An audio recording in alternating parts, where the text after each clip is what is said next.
بسم اللہ الرحمن الرحیم، السلام علیکم ورحمۃ اللہ وبرکاتہ۔ مائی ڈیئر برادرز اینڈ سسٹرز، آج کا جو ٹاپک ہے وہ ہے ریگارڈنگ توکل ان اللہ سبحانہ و تعالیٰ۔ اگر ایک دل ایسا ہو جس میں اللہ پر توکل یا بھروسہ نہ ہو، یا پھر اگر آپ یہ سمجھیں گے کہ ایک ایسا دل ہے جو ٹرسٹ نہیں کرتا، تو یہ ایک بیمار دل ہے،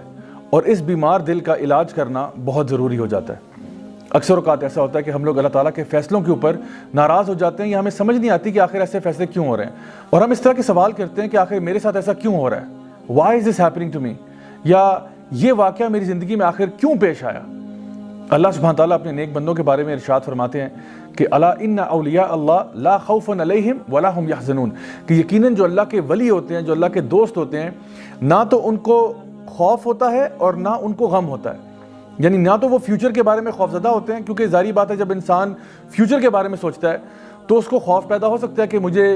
فلاں چیز، میرا بزنس کامیاب نہیں ہوگا، یا مجھے بیماری لگ جائے گی، یا فلاں چیز مجھے کاٹ جائے گی۔ مطلب یہ اس قسم کے خوف جو فیوچر کے ہوتے ہیں وہ انسان کی زندگی میں آ جاتے ہیں، اور پھر ایسا بھی ممکن ہے کہ ایک انسان جو ہے اپنے پاسٹ کے بارے میں غم کرنا شروع کر دے کہ ہائے کاش اگر میں نے یوں کر لیا ہوتا، کاش میں نے ایسا کر لیا ہوتا۔ تو اللہ سبحانہ تعالیٰ فرماتے ہیں کہ جو میرے ولی ہیں وہ نہ تو فیوچر کے بارے میں ڈرتے ہیں اور نہ ہی پاسٹ کے بارے میں غم کرتے ہیں، کیونکہ وہ پورا کا پورا ٹرسٹ جو ہے وہ اللہ سبحانہ تعالیٰ کی ذات پر کرتے ہیں کہ جو ہوگا انشاءاللہ اللہ تعالیٰ کی مرضی کے مطابق ہوگا، اور میں اللہ کی مرضی سے راضی ہوں۔ اللہ سبحانہ تعالیٰ سورہ توبہ میں ارشاد فرماتے ہیں کہ قُل لَن يُصِيبَنَا إِلَّا مَا كَتَبَ اللَّهُ لَنَا هُوَ مَوْلَانَا، کہ یقیناً کچھ بھی تمہاری زندگی میں نہیں ہوگا سوائے کہ وہ پہلے سے لکھ دیا گیا ہے، اور اللہ تمہارا مولا ہے، اور مومنین جو ہیں وہ پھر اللہ پر ہی توکل کرتے ہیں۔ تو یہ کتنی پاورفل آیت ہے قرآن مجید میں کہ جہاں پہ ہمیں یہ بتایا جا رہا ہے کہ جو کچھ ہوگا وہ اللہ کی مرضی کے مطابق ہوگا، اور یقیناً اللہ کی مرضی ہماری مرضی سے بہت بہتر ہے۔ اللہ سبحانہ تعالیٰ فرماتے ہیں سورہ توبہ کی آخری آیت میں فَإِن تَوَلَّوْا فَقُلْ حَسْبِيَ اللَّهُ لَا إِلَهَ إِلَّا هُوَ عَلَيْهِ تَوَكَّلْتُ وَهُوَ رَبُّ الْعَرْشِ الْعَظِيمِ، کہ اگر وہ آپ سے منہ پھیر لیں تو پھر حسبی اللہ، اللہ میرے لیے کافی ہے، لا الہ الا ہو، میں اللہ کے سوا کسی کی عبادت نہیں کرتا، علیہ توکلت، اور اگر توکل کرتا ہوں، اگر بھروسہ کرتا ہوں تو اللہ پر ہی کرتا ہوں۔ کیوں کرتا ہوں؟ وَهُوَ رَبُّ الْعَرْشِ الْعَظِيمِ، کیونکہ عرش عظیم کا مالک جو اللہ ہے۔ تو جب ساری کائنات اللہ تعالیٰ کے قبضہ قدرت میں ہے، جب ہم کہتے ہیں کہ ان اللہ علی کل شیء قدیر، ہر چیز پر اللہ تعالیٰ قادر ہے، تو پھر اللہ پر ہی بھروسہ کرنا بنتا ہے۔ انسان جب یہ سوچتا ہے کہ میرا رب جو ہے وہ ہر چیز پر قادر ہے، پھر انسان اللہ کو یہ نہیں بتاتا کہ میرے پرابلمز کتنے بڑے ہیں، انسان اپنے پرابلمز کو بتاتا ہے کہ میرا رب کتنا بڑا ہے۔ اللہ سبحانہ تعالیٰ فرماتے ہیں سورہ فرقان میں وَتَوَكَّلْ عَلَى الْحَيِّ الَّذِي لَا يَمُوتُ، کہ توکل اس ذات پر ہم کرتے ہیں جس کو موت نہیں آتی۔ سبحان اللہ، یعنی اگر آپ نے کسی پر بھروسہ کرنا ہے، اگر آپ نے کسی پر ٹرسٹ کرنا ہے، تو کیوں نہ اس پر ٹرسٹ کیا جائے، اس پر بھروسہ کیا جائے جو ہمیشہ رہنے والا ہے، الحی ہے، القیوم ہے، لا یموت، اور اس کو موت نہیں آتی۔ اسی طرح سے سورہ طلاق سورہ نمبر 65 آیت نمبر 2 اور 3 میں اگر آپ دیکھیں تو اللہ سبحانہ تعالیٰ فرماتے ہیں کہ وَمَن يَتَّقِ اللَّهَ يَجْعَل لَهُ مَخْرَجًا وَيَرْزُقْهُ مِنْ حَيْثُ لَا يَحْتَسِبُ وَمَن يَتَوَكَّلْ عَلَى اللَّهِ فَهُوَ حَسْبُهُ، کہ جو شخص بھی اللہ کا تقوی اختیار کرے گا اللہ تعالیٰ اس کو ہر مصیبت سے باہر نکالے گا، اور پھر اس کو رزق دے گا وہاں سے جہاں سے اس نے سوچا بھی نہیں ہوگا۔ اور جو لوگ اللہ تعالیٰ پر توکل کر لیتے ہیں اللہ ان کے لیے کافی ہو جاتا ہے۔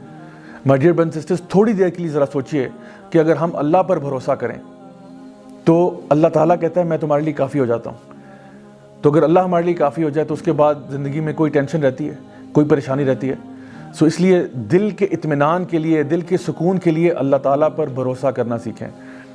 اور آپ یقین جانیں کہ اگر پورے اسلام کی روح نکالی جائے،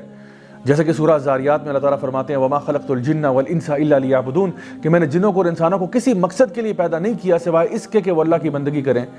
تو اللہ کی بندگی کا مطلب یہ بھی ہے کہ اللہ تعالیٰ کو اپنا رب مان کے، رب جان کے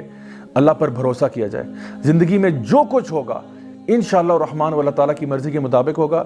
ہم نے اپنی طرف سے کوشش ضرور کرنی ہے، کسی بھی راہ کی طرف ہم جاتے ہیں، کسی بھی پاتھ کو ہم لیتے ہیں، ہم نے اپنی طرف سے کوشش ضرور کرنی ہے۔ جیسا کہ نبی کریم صلی اللہ علیہ وسلم کی حدیث میں ترمذی شریف میں آتا ہے کہ ایک شخص، ایک صحابی تھے جو کہ اپنا اونٹ انہوں نے ایسے آزاد چھوڑا ہوا تھا، تو نبی کریم صلی اللہ علیہ وسلم نے ان سے پوچھا کہ بھئی تمہارا اونٹ ایسے آزاد پھر رہا ہے، آخر کیا وجہ ہے اس کی؟ تو انہوں نے کہا کہ میں اللہ پر توکل کر رہا ہوں۔ تو آپ صلی اللہ علیہ وسلم نے فرمایا کہ نہیں، توکل یہ نہیں ہے، توکل یہ ہے کہ پہلے اپنے اونٹ کو باندھ لو، اس کے بعد اللہ تعالیٰ پر بھروسہ کرنا۔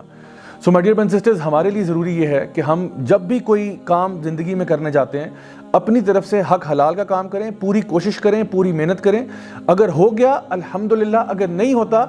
تب بھی ثم الحمدللہ، کیونکہ جو کچھ بھی ہوگا اب اللہ کی مرضی کے مطابق ہوگا. اور جب ہمیں یہ بات سمجھ میں آ جائے گی تو پھر ہم لوگ خوش ہو جائیں گے. یعنی انسان اداس کیوں ہوتا ہے؟ انسان اداس اس لیے ہوتا ہے کہ جب اس کی مرضی کے مطابق چیزیں نہیں ہوتی. ہم یہ چاہتے ہیں کہ ہر چیز جو زندگی میں ہوگی وہ ہماری مرضی کے مطابق ہو، لیکن the fact of life is کہ زندگی میں کئی چیزیں ایسی ہوں گی جو آپ کی مرضی کے مطابق نہیں ہوں گی، نہ ہی وہ آپ کے ٹائم ٹیبل کے مطابق ہوں گی. جو ایمان والے لوگ ہوتے ہیں وہ یہ بات جانتے ہیں کہ جب بھی جو کچھ بھی ہوگا وہ اللہ تعالیٰ کی مرضی کے مطابق ہوگا. اور اللہ العلیم ہے، الحکیم بھی ہے. اللہ میرے سے علم میں بھی زیادہ ہے، اللہ تعالیٰ حکمت میں بھی مجھ سے زیادہ ہے. تو اس لیے اللہ کا جو فیصلہ ہوگا وہ میرے فیصلوں سے بہتر ہوگا. ہمیں تصویر کے اندر صرف ایک چھوٹا سا پکسل نظر آ رہا ہوتا ہے اور اللہ سبحانہ تعالیٰ کو پوری پکچر نظر آ رہی ہوتی ہے. تو پھر جب بھی کوئی معاملہ زندگی میں ہو تو پھر اداسی کیسی، غم کیسا، انسان کو اسی بات پر خوش ہو جانا چاہیے کہ جو کچھ بھی میری زندگی میں ہوا ہے وہ میرے رب کی مرضی کے مطابق ہوا ہے اور اللہ مجھے کبھی ضائع نہیں کرے گا. صحابہ کرام رضی اللہ عنہم اجمعین کہا کرتے تھے کہ جب ہم اللہ تعالیٰ سے دعا کرتے ہیں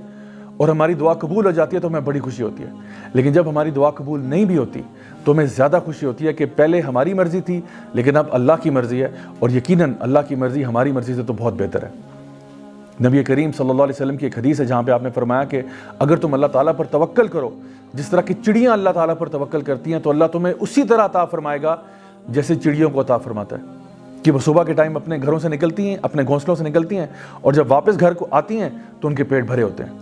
اب اس میں ایک بڑا امپورٹنٹ بات ہے، وہ یہ ہے کہ یہ نہیں کہا گیا کہ چڑیاں اپنے گھروں میں بیٹھی رہتی ہیں اور آسمان سے من و سلوہ نازل ہو جاتا ہے، بلکہ چڑیاں حرکت کرتی ہیں، یعنی حرکت میں برکت ہے. تو آپ نے اپنے اعتبار سے پوری کوشش کرنی ہے، باقی اللہ پہ چھوڑیں. مثال کے طور پہ آپ کا اگر 2 ہفتے کے بعد فائنل ایگزام ہے، آپ اس کی خوب تیاری کریں، خوب محنت کریں اور پھر اللہ تعالیٰ پر توکل کریں. اچھے طریقے سے ایگزام اٹیمپٹ کر کے آئیں، انشاءاللہ الرحمن اگر اچھے نمبر آ گئے الحمدللہ، اگر نہیں بھی آتے اور کسی وجہ سے آپ فیل ہو جاتے ہیں یا آپ کا داخلہ کہیں پہ نہیں ہو پاتا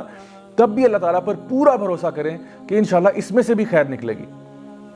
کسی کو اگر آپ نے اپنے گھر دعوت کے اوپر بلایا ہوا ہے، اب یہ نہیں کہ آپ نے دعوت پر بلا لیا اور کھانے کے لیے کچھ تیار نہیں کیا کہ جی آپ اللہ تعالیٰ پر توکل کر رہے ہیں کہ شاید آسمان سے کھانا نازل ہوگا. ایسا نہیں ہے. دعوت پر کسی کو بلا رہے ہیں، اپنی طرف سے پورے پریپریشن کریں کھانے کی. ہاں اگر وہ جل جائے یا کوئی اور مسئلہ ہو جائے وہ اور بات ہے، پھر اللہ تعالیٰ پر توکل کریں کہ اس میں بھی کوئی نہ کوئی خیر ضرور نکلے گی. سو آئی ہوپ کہ آج کی اس بات سے آپ کو سمجھ میں آ گیا ہوگا کہ اصل میں اللہ تعالیٰ پر توکل کرنا، اللہ تعالیٰ پر بھروسہ کرنا کتنا ضروری ہے آپ کے اپنے دل کے اطمینان کے لیے.